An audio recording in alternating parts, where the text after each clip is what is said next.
नमस्कार दोस्तों, आज हम लोग जानने वाले हैं एक ऐसा रोग जो ब्रिटेन के शाही परिवार महारानी विक्टोरिया में पहली बार पता चला था।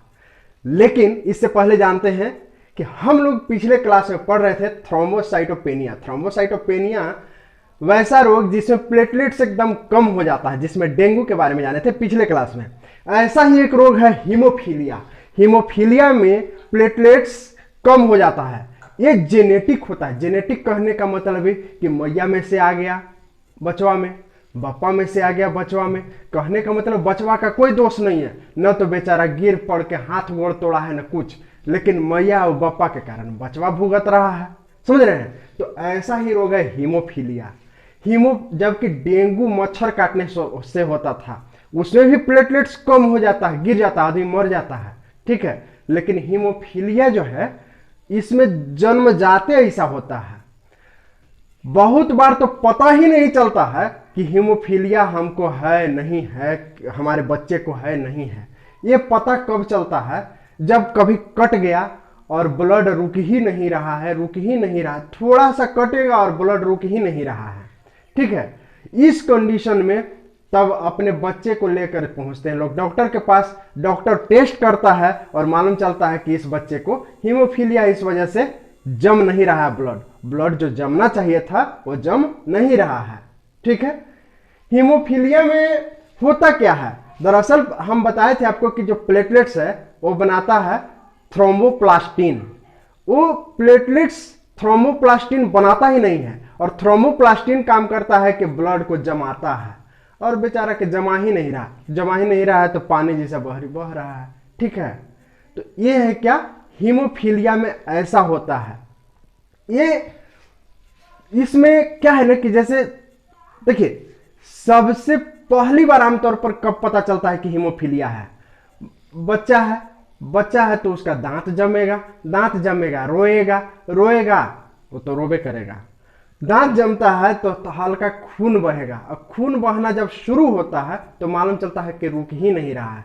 तो जब बच्चे के दांत जमना शुरू होता है और हल्का अगर ब्लीडिंग शुरू हुआ और जम ही नहीं रहा है ब्लड, तब जाकर के पता चलता है कि आखिर जम क्यों नहीं रहा है। आप पहुंचते हैं डॉक्टर के पास और मालूम चलता है कि डॉक्टर कहता है हीमोफीलिया है, इस कारण ब्लड जम ही नहीं रहा है।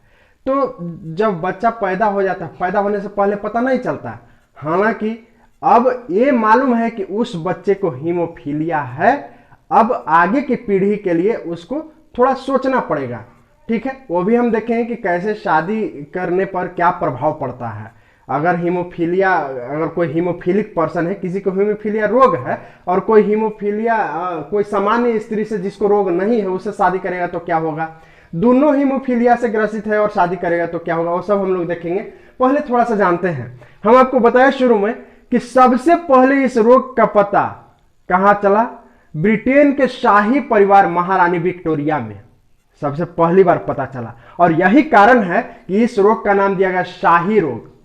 शाही परिवार से थी ब्रिटेन की महारानी। समझ रहे बात को? चलिए, इस रोग में रोगी पुरुष होता है, स्त्री कभी भी रोगी नहीं होती है। मतलब ये कि अगर कोई लड़की पैदा ली है, लड़की बच्ची जन्मी है, तो उसको ये रोग नहीं हो सकता है।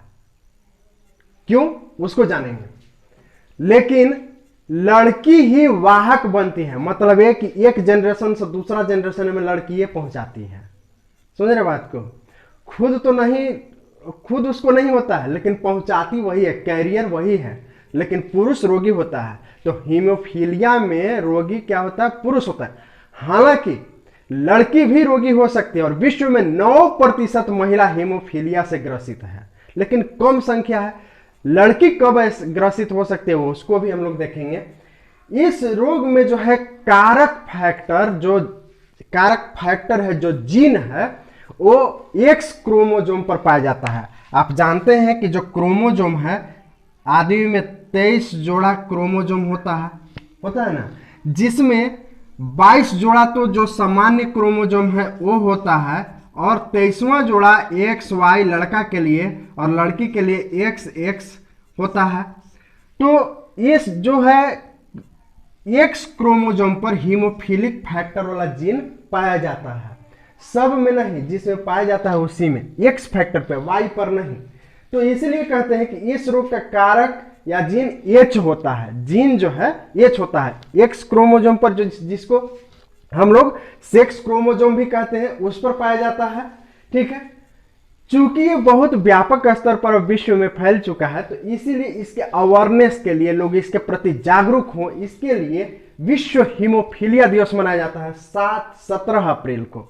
विश्व हीमोफीलिया दिवस मनाया जाता है 17 अप्रैल को। ठीक है, अब जानते हैं कि सामान्य पुरुष कैसा होता है। देखिए, पुरुषों में जो क्रोमोसोम पाया जाता है वो 22 प्लस एक सेक्स क्रोमोसोम XY होता है। ठीक है, पेयर में होता है। कुल 46 क्रोमोसोम होते हैं, लेकिन दो गो लपेटाइल रहता है अपने में। एक कोशिका में 46 क्रोमोसोम, लेकिन दो गो लपेटाइल रहता है। तो अगर पेयर कहें कि जोड़ी कितना, तो 23 जोड़ी। 22 जोड़ी तो नॉर्मल जो है, ठीक है, और 23वां जोड़ी सेक्स क्रोमोसोम होता है XY। उसी तरह लड़की है, स्त्री है, तो उसमें 22 क्रोमोसोम और XX क्या होता है, सेक्स क्रोमोसोम। अब देखिए, जो सामान्य है नॉर्मल आदमी में इस तरह का होता है, XY जो सेक्स क्रोमोसोम है वो XY होता है। और रोगी पुरुष में क्या होता है कि X पर एक जीन आ जाता है जो H होता है, H फैक्टर कहते हैं उसको, मतलब haemophilia, H for haemophilia, haemophilic factor, haemophilia वाला फैक्टर। तो रोगी पुरुष में ऐसा होता है, X पर क्या होता है, H फैक्टर आ जाता है।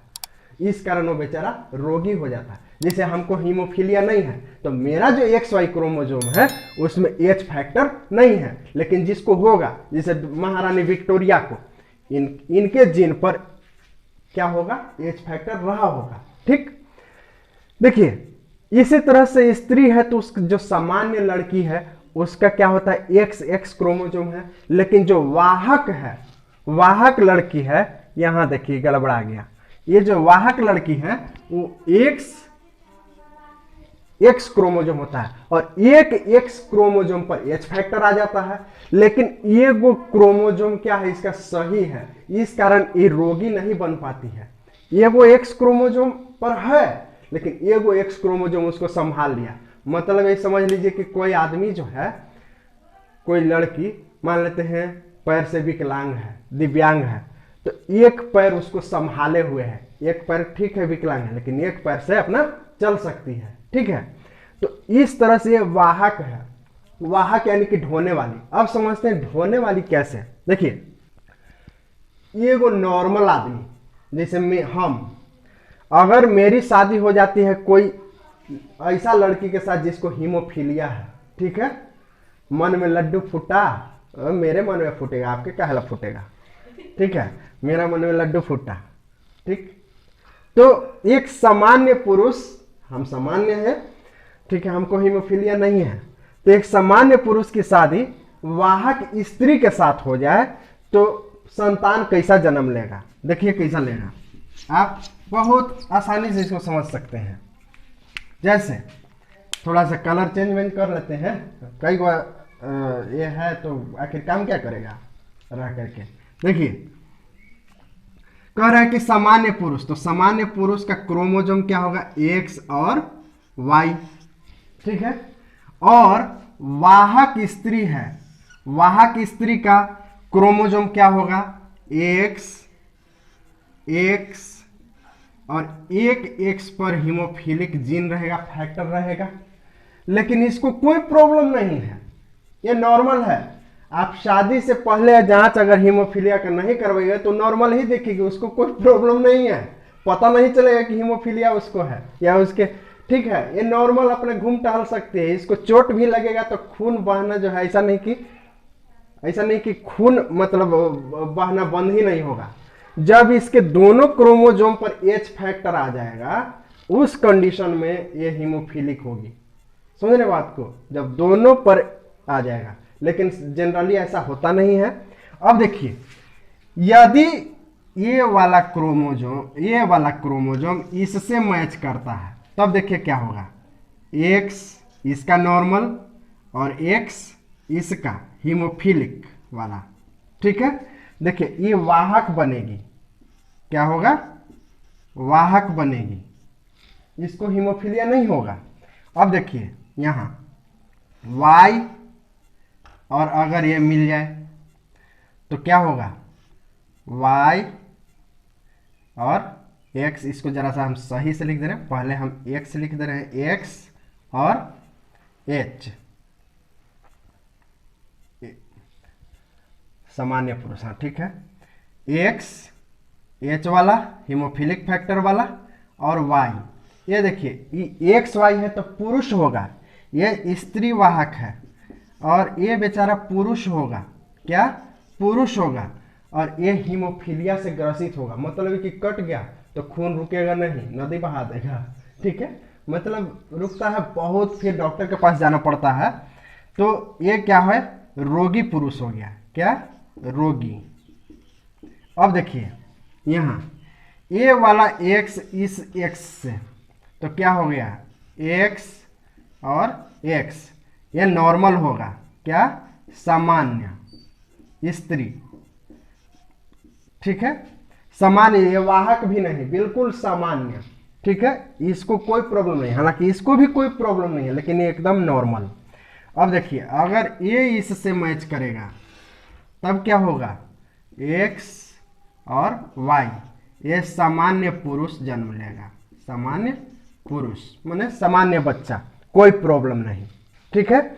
अब देखिए रोगी पुरुष होने की संभावना, 4 कंडीशन बन रहा है, तो 4 कंडीशन में देखिए 25% वाहक बनेगी, 25% संभावना है कि रोगी पुरुष जन्म लेगा, और देखिए 50% है वो 50% क्या होगा, सामान्य बच्चा जन्म लेगा, ठीक है, 25% क्या वाहक स्त्री, 25% रोगी पुरुष और 50% सामान्य पुरुष।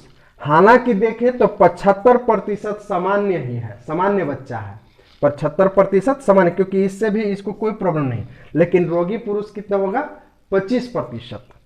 अब इसको हम कंडीशन बदल दे रहे हैं, हम क्या करते हैं कि सामान्य पुरुष के जगह इसको करते हैं रोगी पुरुष और सामान्य स्त्री। इस कंडीशन में क्या होगा, देखिए ये हटा दीजिए, इसको हटा दीजिए, इसको कर दीजिए रोगी पुरुष और इसको हटा दीजिए सामान्य स्त्री, ठीक है, तब क्या होगा इसको समझिए। देखिए रोगी पुरुष किस तरह से रहेगा, रोगी पुरुष का क्रोमोसोम X और Y रहेगा और X पर H फैक्टर जीन रहेगा, और जो सामान्य स्त्री है, सामान्य लड़की है, वो XX रहेगी, ठीक है। अब देखिए अगर ये वाला इसके साथ मैच करेगा तो क्या होगा, X H फैक्टर X, अगर ये वाला इसके साथ मैच करेगा तो X H फैक्टर X, है ना। ये वाला अगर इसके साथ मैच करेगा तो XY, और ये वाला इसके साथ मैच करेगा तो XY। इसमें देख रहे हैं 2 संभावना है कि वाहक स्त्री बनेगी, वाहक स्त्री 50%, ठीक है, और पुरुष अगर जन्म लेगा तो बिल्कुल नॉर्मल सामान्य, है ना। पुरुष अगर जन्म ले, तो अगर कोई पुरुष हीमोफीलिया से ग्रसित है और वो नॉर्मल कोई लड़की से शादी कर लेता है, तो कम से कम अगला जनरेशन में अगर बेटा जन्म लेगा तो नॉर्मल रहेगा, बेटी जन्म लेगी तो वाहक बनेगी, ठीक है। तो ये था हीमोफीलिया। इससे क्वेश्चन एग्जाम में कभी कभी पूछे जाते हैं, जैसे क्वेश्चन पूछे जाएंगे कि शाही रोग किसको कहते हैं, हीमोफीलिया को, इनमें से कौन सा जेनेटिक रोग है, 4 ऑप्शन दे देगा, जिसमें एक हीमोफीलिया को ऑप्शन रहेगा जेनेटिक में, ठीक है। ये भी देगा कि 6 क्रोमोसोम से कौन सा रोग होता है, सेम 6 क्रोमोसोम अगर प्रभाव, इनमें से कौन सा रोग 6 क्रोमोसोम के जीन में गड़बड़ी होने के कारण होता है, तो हीमोफीलिया, ठीक है।